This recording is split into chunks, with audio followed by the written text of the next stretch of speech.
while this gets set, I've already got the finish fast note, so I will fast forward.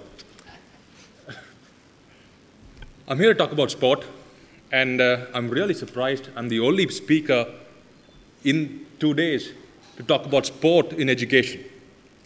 Now, before I tell you what my right is to talk about sport in education, I would like to quickly check with the audience if there is anybody in this audience or on the panel who thinks sport is not part of education in schools today, or the way it is done today, it should not be a part. Is there anybody? Could you please lift your hands up, please? There should be a lot of changes. There's only one hand, that's mine. Yeah? And the reason I say this is because of my experience in sport. I played sport for the country. I played basketball for the country 10 years ago. I wore India on my heart and played sport. And after that, I worked for the world's biggest sports marketing company that in fact created the IPL here in India. And after which, I was selected by the International Olympic Committee in Switzerland to study sports sciences and take things forward in the world of sport. So I went to Switzerland to study sports sciences under the International Olympic Committee. I am the first Indian, the first ever Indian sports professional to work at the IOC. I didn't enjoy my time there. Every day of my experience at the highest level of world sport, I was asked this one question. You're from India? Did you even play sport there? The only thing you guys are good at is procreating. Forget sport. How many years have you been independent for? How many medals have you won? Every day. It's embarrassing.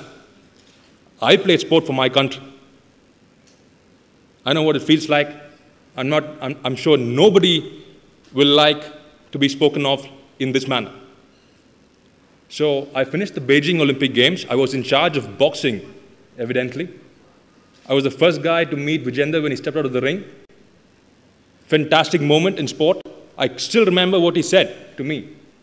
We were the only two Indians at that level, apart from the other boxers, obviously.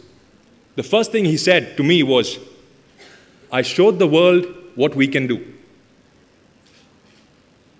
First step.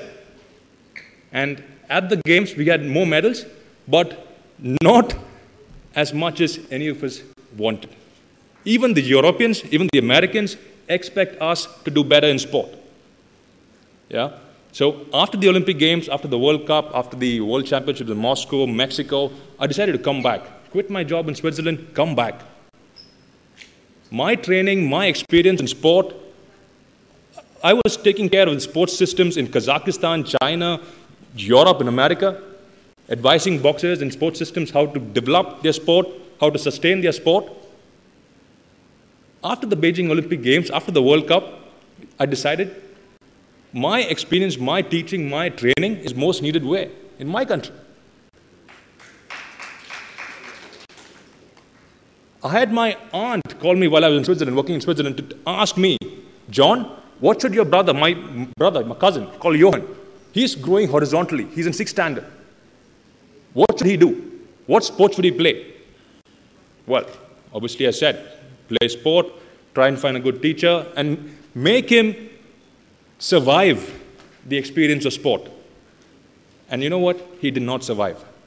He quit. He tried tennis, he tried basketball, he tried football, he quit. He doesn't play sport now. Very sad. I played for India, my brother does not want to go near sport. So here we are.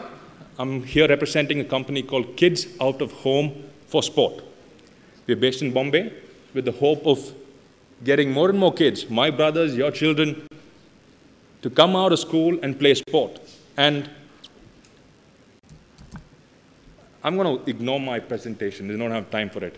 But very quickly, if we just ask all of you, what are the reasons why kids hate to play sport? Why academicians, why school owners do not trust or want a sporting system in this country anymore? There's no infrastructure. There's no scientific progression in sports teaching. There's no trained, credible teachers who can hold water for one class in the sport they're teaching. It's too hot to play. You need to study. Your parents are saying study. Your teachers are saying study. Everybody's saying study. So where are kids going to play sport? Yeah? And we strongly believe that sport alone can teach kids a lot of values in life, for life, that textbooks can never, ever imagine to provide. I'm here representing my alma mater, the International Academy of Sports Sciences. It's a foundation created by the International Olympic Committee itself to spread sports sciences. Our coaches are trained in Lausanne at the Olympic capital in sports sciences, and this is the quality of sports information we are hoping to disseminate in India. The other partners are companies like Polar that is the world's best in heart rate monitoring, KidFit, Dartfish, Bob Woolmer's cricket coaching content, etc., etc. So I'm here hoping to provide kids with sports science. All of us have played sport at some point in life, and all of us have heard subjective teaching methodology in sport. Have you ever got numericals say you are so many % good in sport? It's always subjective. You have talent, you can become a good player. What happens to science? What happens to objectivity in sports knowledge? Can schools of the 21st century move towards that? I think they should, because Europe has, America has, in my experience. Sports education has to be objective, has to be scientific, has to be credible. Let me show you what do I mean by sports sciences. Can anybody tell me the principle in physics that helps Chris Gale, Yusuf Pathan, Yuvraj Singh hit a six much more easily than, let's say, Virat Kohli or Harbhajan Singh? Can anybody throw up a principle of physics? Well, a lot of, yeah. The lever mechanism, the lever principle. The longer the lever, the further the displacement of the object. Chris Gale has an arm length of maybe more than mine. I'm 6'2". His levers, he's calculated from this point, from the shoulder all the way to the bat that he holds. His lever is bigger than Tendulkar's. It's bigger than some of the shorter players. That is the basic principle of physics that can be applied in sport. Yeah? Can anybody tell me in sports physiology or nutrition, what should athletes drink after they play sport, after they sweat? Can anybody tell me? From your biology classes, from your zoology classes, from any of your classes, any of your textbooks. Boost? Salt, excellent. Electrolytes, you lose salt while you sweat. Traditionally, when I was playing for India, my coach gave me a boiled egg and a small glass of milk. That is not what I need. That is not what I was at the NIS for 6 months training sport at the highest level.